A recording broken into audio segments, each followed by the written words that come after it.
Hello, I'm James. Hello, I'm Ben. Hello, I'm Simon, and we are BIFFY CLYRO, and our new album, MTV Unplugged, is coming out on the 25th of May. If you want to feel cool, be the guy, be the gal, be whatever you want to be, but get the record.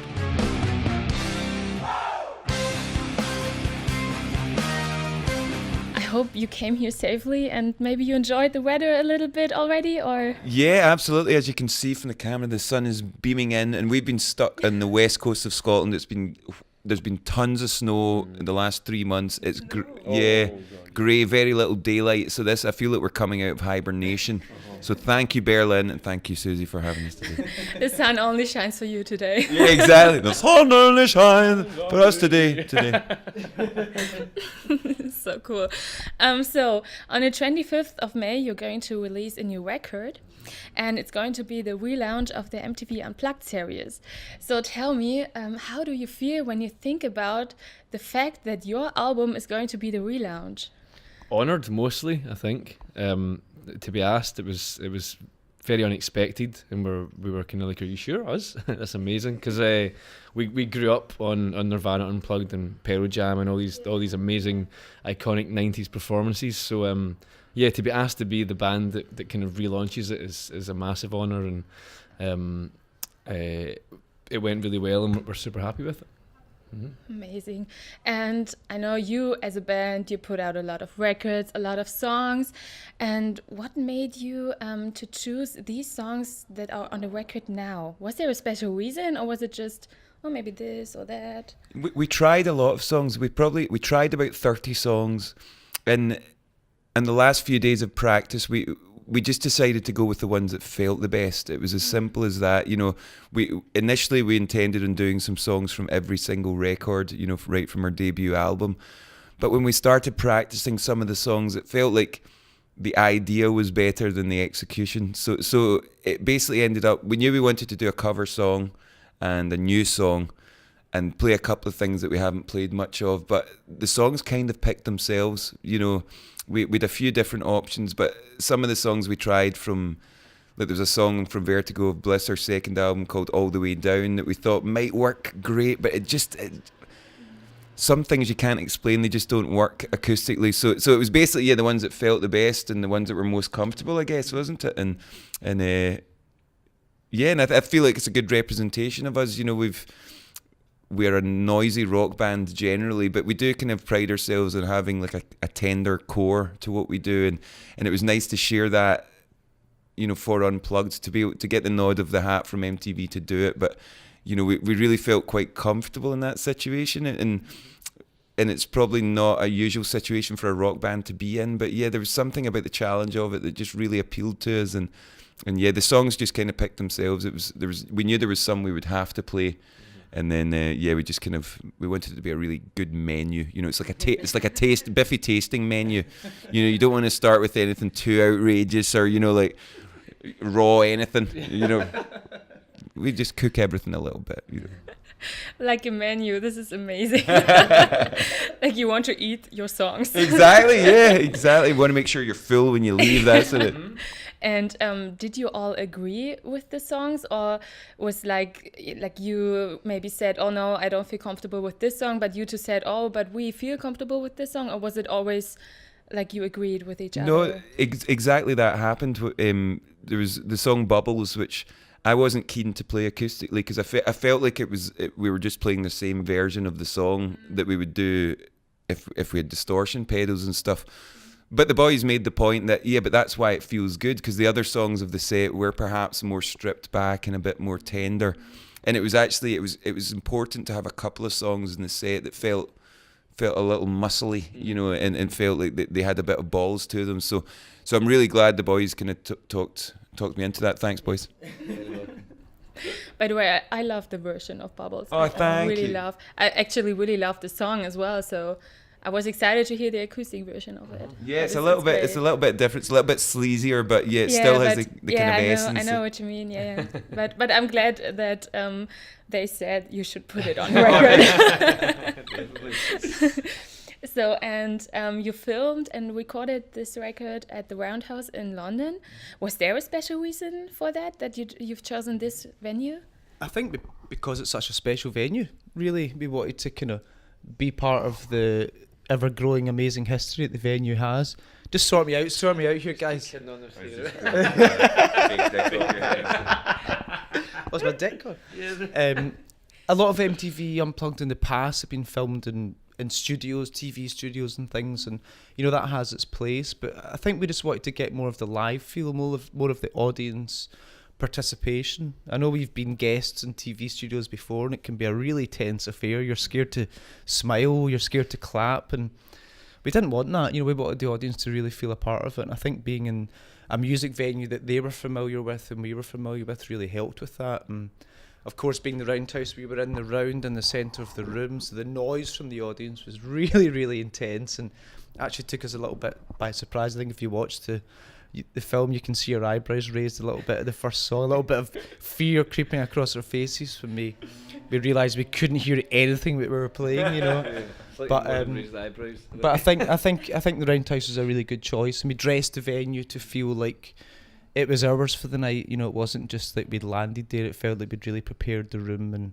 it had a real nice organic feel with the tree. And we were trying to kind of look at some of the, basically a bit of a nod to Nirvana's stage set with all their flowers and things like that. We weren't quite allowed so many candles because I think health and safety's moved on a little bit since the 90s. But yeah, really special room to be in. Sounds beautiful, really. And you already mentioned that you put a cover song on it from the Beach Boys. Why have you chosen this song? It's God Only Knows is just an incredibly important song to me for many reasons. I guess it was the first dance at my wedding with my wife was God Only Knows. I have it tattooed on my chest. I remember very vividly hearing that song when I was very young and being really enchanted by it. And I think because we knew this was going to become an album, it was important that the cover song was something more than just a good song. It needed to be something that felt like part of our history, and I guess because I would be singing it, part of my personal history. So it was the only cover song that we discussed that really made perfect sense. There's lots of fantastic songs out there that we've covered over the years, but it had to be something with a real connection. We've never put a cover song on a record or anything before, or a live recording or anything, so it was really important that if it's going to be in the Biffy discography, that it needed to be something that we thought was good enough. Yeah, it needed to be in the Biffy menu. exactly that's it. I still like the idea. Yeah, I love that. We're gonna use that a lot more. That's a good one as well. Guest chef, yeah, absolutely. And was it hard for you to strip back all the songs and to rethink them? We've actually, over the years, we've done quite a few acoustic sessions for radio shows and things. One as well. Ah, good.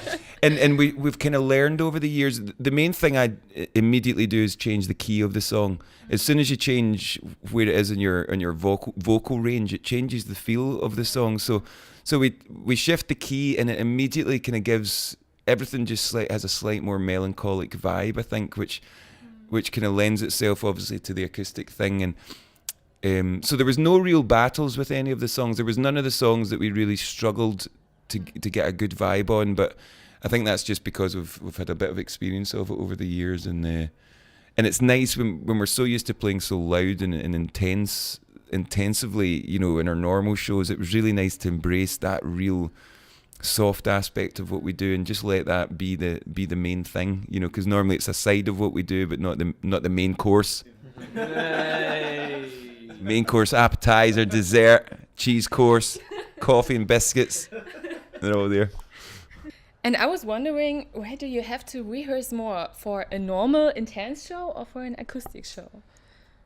I think, to be honest, rehearsing for this show, it was a different type of rehearsal. I think we were trying to kind of train our brains to not need the physical release, because normally when you're playing a normal show, you rehearse, you practice the songs a bit, but really that first moment, first beat of the gig tells you what kind of gig it's going to be. So, but in this instance, it was a lot more subtle than that. So really we just had to kind of trust ourselves. In a normal full-on rock show, you can kind of make things happen as you're going along. You know, you can kind of take the gig by the scruff of the neck. Whereas with an acoustic show, you either start down the right path or it's going to end up feeling really long and really boring. And so it was just trying to attack the set list in a different way that was important, and make it feel as though you'd been on a journey, but obviously you don't have the dynamics and the lights and everything. So yeah. Do you feel the same? No.